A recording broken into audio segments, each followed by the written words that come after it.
What's going on, everybody? This is the Oregon Football Report. I am your host, Will Ortner, and we've got some injury news to get into ahead of this Oregon Duck Texas Tech Red Raider matchup going on New Year's Day. First game of 2026.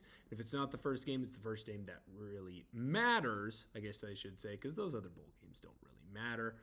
Taking on the Red Raiders in that Orange Bowl. Make sure that you subscribe to the channel. We got a watch party that's going to be going on that Thursday. You don't want to miss out on. We got live coverage of the game. I'll be doing play-by-play. Searle's going to be hanging out with us. We're going to have a lot of fun.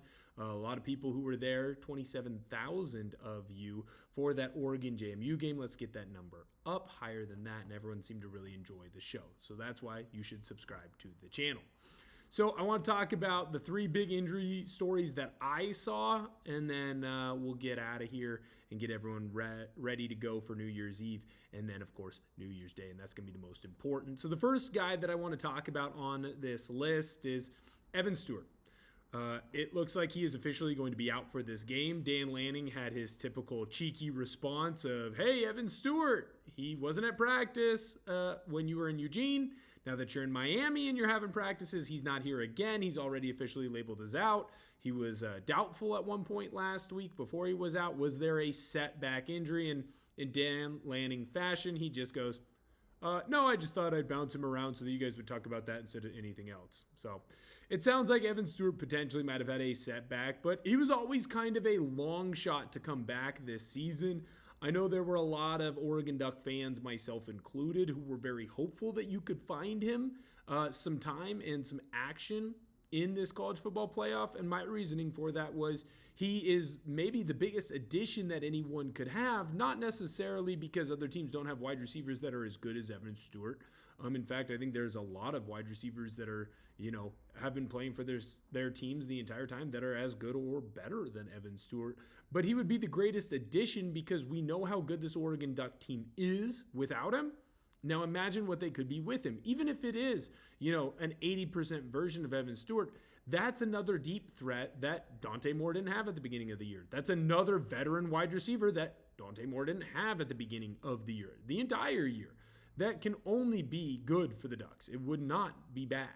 So the fact that he's not going to be able to play in this one really makes me worried that he's going to be playing at all in the college football playoff. Like, let's say that Oregon takes care of business in the Orange Bowl.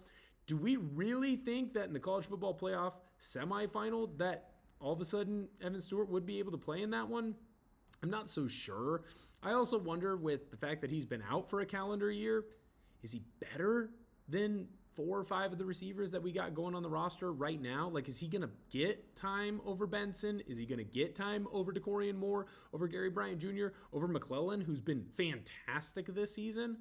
I don't know. And so maybe it's better for this Oregon Duck team to just say, "Hey, man, Evan, we're going to let you get the full rehab that you need." That's a significantly torn knee that you suffered. To even have the opportunity to come back this early is kind of crazy in my opinion. So let's let Evan Stewart get 100% healthy, and then we can hit the ground running with him as, that wide receiver 1, 2, or 3 next year, just depending on how well some of the other guys continue to play or if Dakorien Moore continues to take a step up.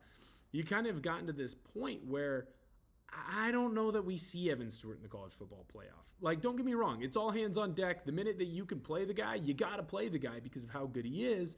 But I do wonder, and I am at a point of, I don't want to say concern, but definitely at a point of, hey, you know what? Maybe it's time to move on from Evan Stewart, and we'll just wait until next year. We'll wait until next year, and we'll rock with the guys who are going right now because that's what's best for Evan Stewart in the long run, not just in the short run, right?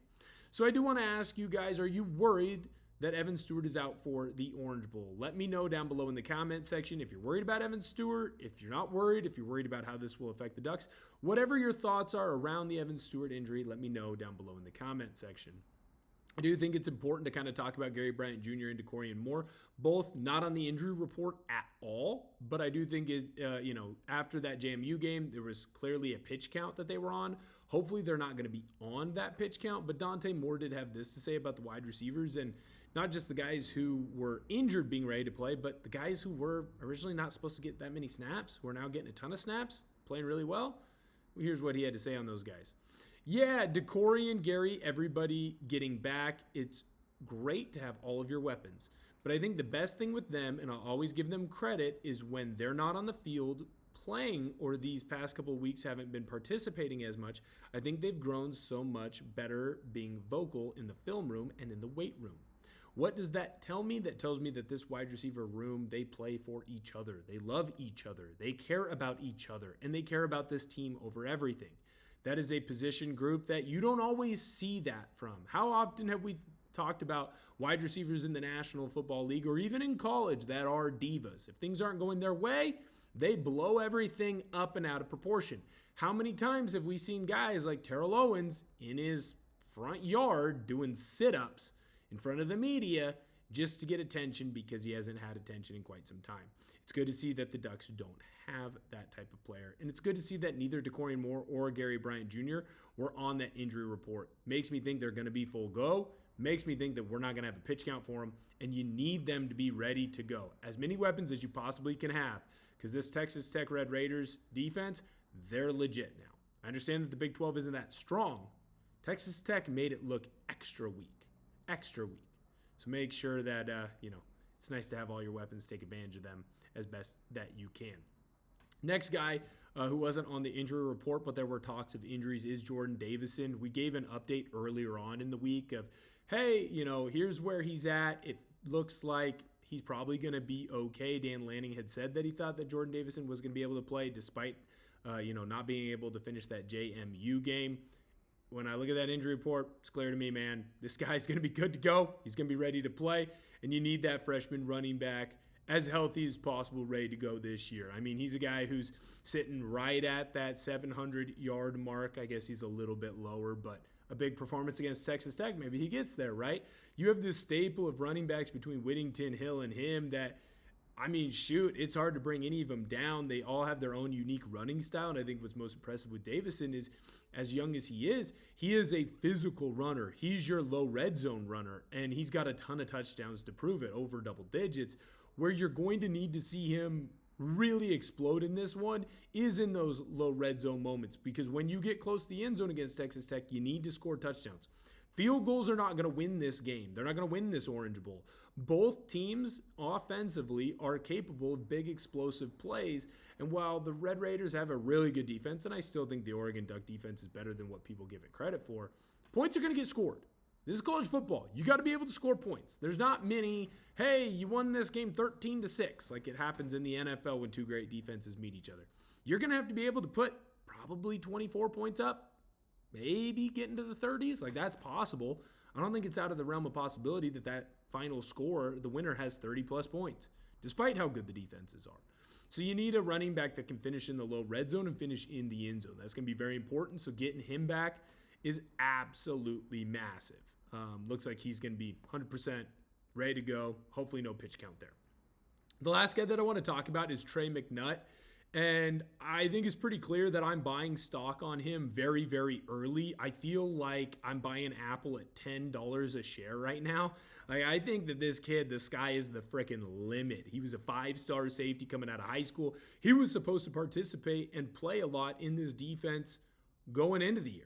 And then he has the broken leg injury that was so unfortunate. And the fact that he's able to get himself back into a position where we're talking about him playing in the Orange Bowl is pretty darn cool, right? Like, he was game time decision against JMU. Obviously didn't end up playing in that one. Feels like he's given himself more time and more of an opportunity to be ready to go. It's 10 days or so in between those games. And I think with some of the transfer portal pieces that you're seeing leave the Oregon Ducks, you might need to use Trey McNut when it comes to that secondary position. He is a safety. You just lost Kingston Lopa. Look, he wasn't a starter, but he played against JMU. I get it. He's not Dylan Thieneman, right? He's not your top dog out there, but he's a pretty darn good player, and he's backup, and he was someone that was going to see time potentially in this game. He saw time against JMU, over 20 snaps worth, if I remember correctly. So with him gone, is that a position where Trey McNut can now step into? I think when you look at the transfer portal, there's a reason why Lopa left. He left probably because he didn't think he would be a starter the next year. That tells me that a guy like Trey McNut probably made him feel that way. Or Peyton Woodard too, right? Some of those younger safeties. So what I find interesting is, will he be able to play in this game? And if he is, what does it look like? I don't need him to be the starter. I don't want him to be the starter. I have other starters that are there in that secondary. But we know the position group that's been hit the most in the transfer portal is that DB room. It's corners and safeties. Well, you need Trey McNut ready to go in this one. And if he's able to play, I'm excited to see what he can do. He's big, strong, physical kid.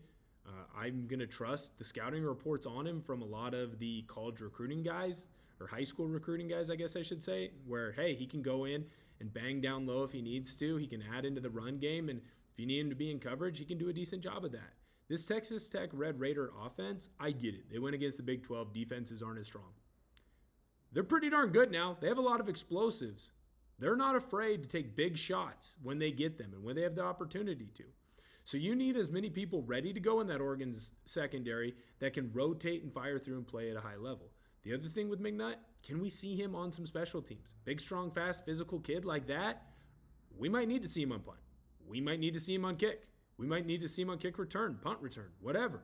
I'd love to see him out there. When I can get more and more weapons out on the field, hell yeah, I feel pretty confident about my team.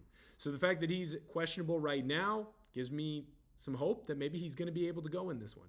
If he's able to go in this one, I feel a little bit better about the depth that I have in that secondary. I'm not saying that the secondary instantly becomes 1,000 times better. I'm not a crazy person.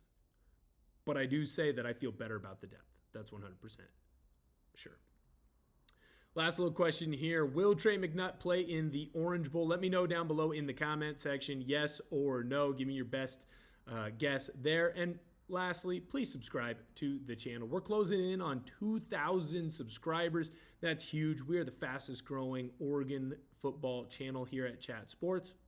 It's because we're the only ones, but I do think that that is fun. Help us out. Come on, hit the sub button. You're going to get daily Oregon football content here, I promise. Thank you guys so much for tuning in, and Sco Ducks.